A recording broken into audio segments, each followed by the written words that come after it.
If you've never closed out a budget, or if you always have a difficult time closing out a budget, I think this video may be for you.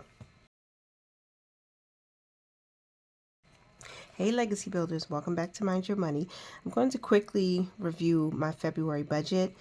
February was good, and so I think this budget recap will show that for me. I hope February was amazing for you, and even if there were some bumps in the road, I hope you found a way to pivot and make a fresh start for March.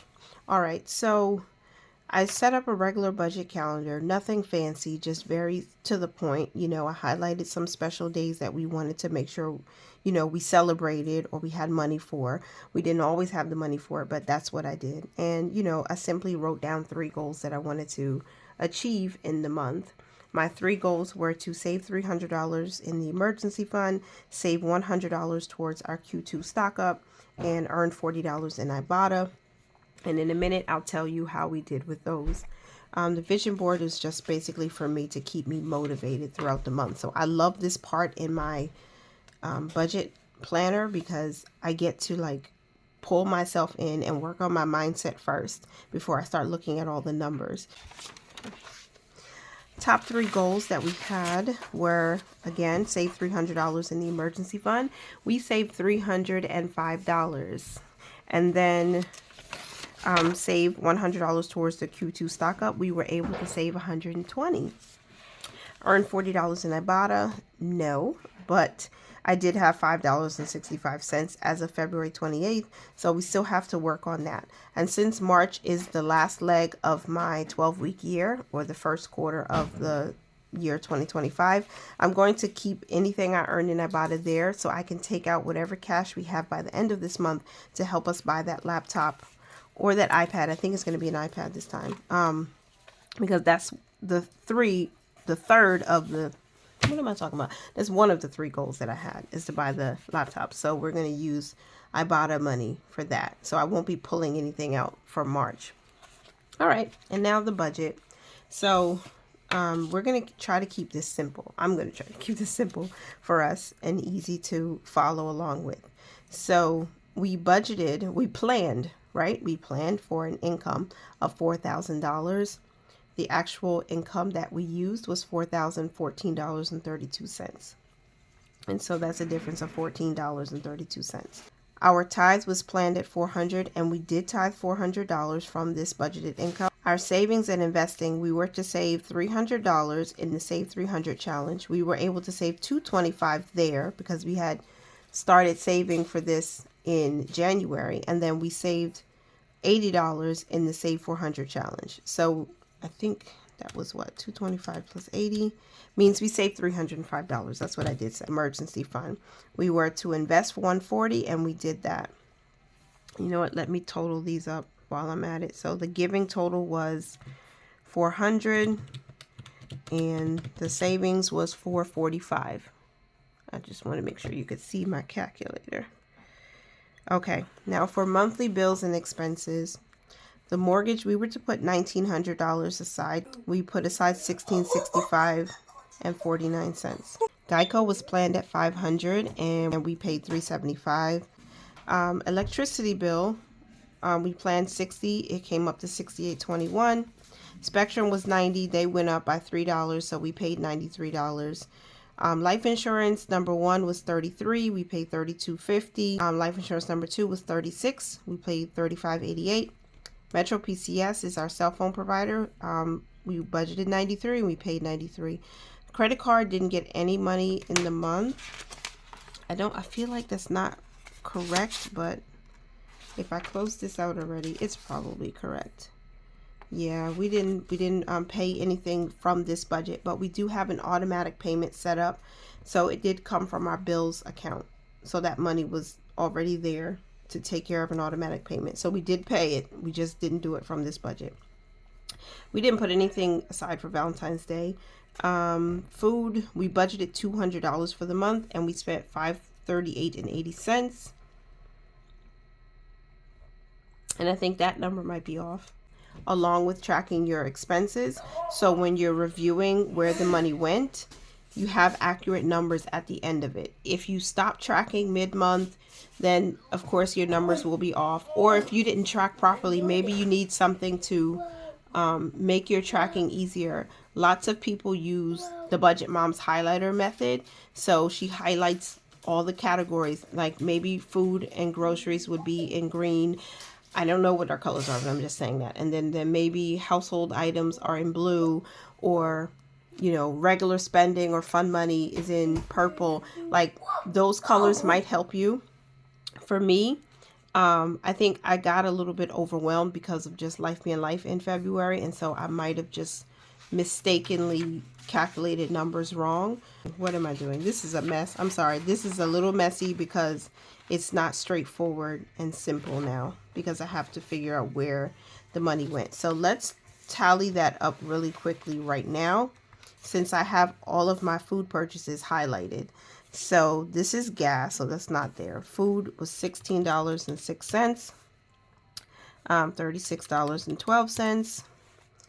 Then we had $63.78, $65.73, $167.93. This $167.93 was from Costco, and we pulled that money from our mortgage account. Since we're putting more in there than we need, it was easy to just pull that money out. $50.55 for food, then $13.37 for food, then $74.44 for food, then $10.81, then $12.38, then let's see, $14.48, then $13.15, and $10.81, and $86.05. So yeah, that is $635.66. So let me just correct that again on my monthly budget worksheet. I'm gonna just wipe that out and put the correct amount so we can be accurate. I did not want to have inaccurate numbers. And even if it's off by a couple of dollars, I'm not going to let it stress me out. I'd rather be at peace. So that was $635.66, and now we can total up our monthly bills and expenses bucket, and we'll start from the bottom.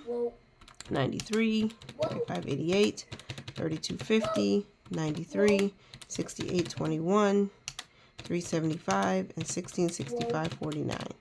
That brings us to a total grand total of $2,009.98. And then for cash, basically $240. I did pull out a total of $240 for the month. $4,014.32 for the budget, minus $400 for giving, $445 for saving, $2,998.74 for bills, and then $240 in cash means we're in the negative by $69.42. So let's take this out again. But oops, we are in the negative for the month. So negative $69.42. Okay, and this doesn't reflect the account balance because I never take our account balance down to zero. I might have done it years past, but I don't do that now. And because we had things like a refund and then some income trickling in at the very end of February, that's going to be balanced forward into March. We're okay. But yeah, we had $8 left over when we planned this budget, but we're at a negative $70 at the end of it. And that's it. That's our monthly budget. That's how we did. Now, just looking at the numbers, it tells a story because you can see how much was I spending on groceries? Did I pay all of my bills? What did I do with like random cash I pulled from the ATM or things like that? But when I look at my budget, to keep myself accountable and to stay on task, I like to look at my top 3 goals. And that's how I measure whether this budget was successful or not. Did we hit one of our top 3 goals? We did. We saved more than what we planned. And that's always a good thing. Saving $100 towards a stock up, we saved $120.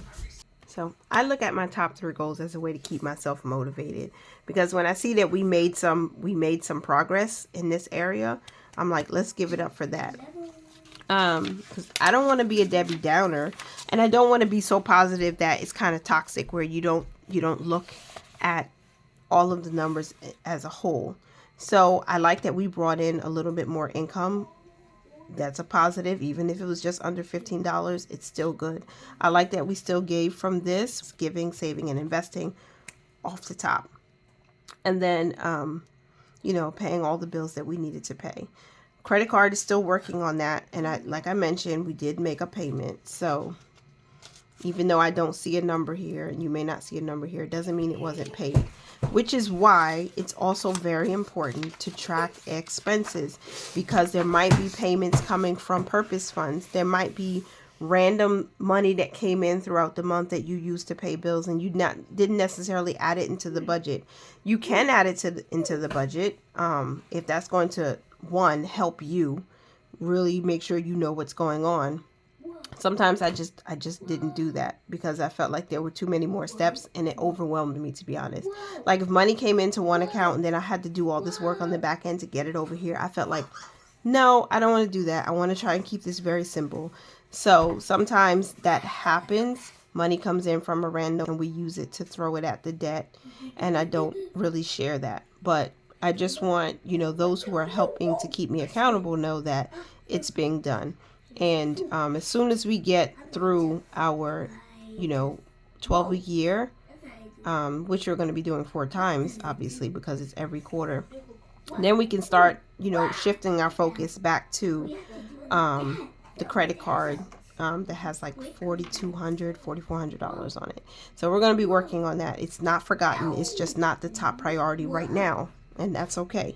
So that's it for February, you guys. We did close out each paycheck. We did save, we did invest, and we hit 2 of our 3 goals. So I will be talking to you guys in the next one. Thank you. What is emergency fund? Thank you so much for being here. Continue to mind your money, manage it well, and live your lives abundantly. And I will talk to you in the next one. Bye for now.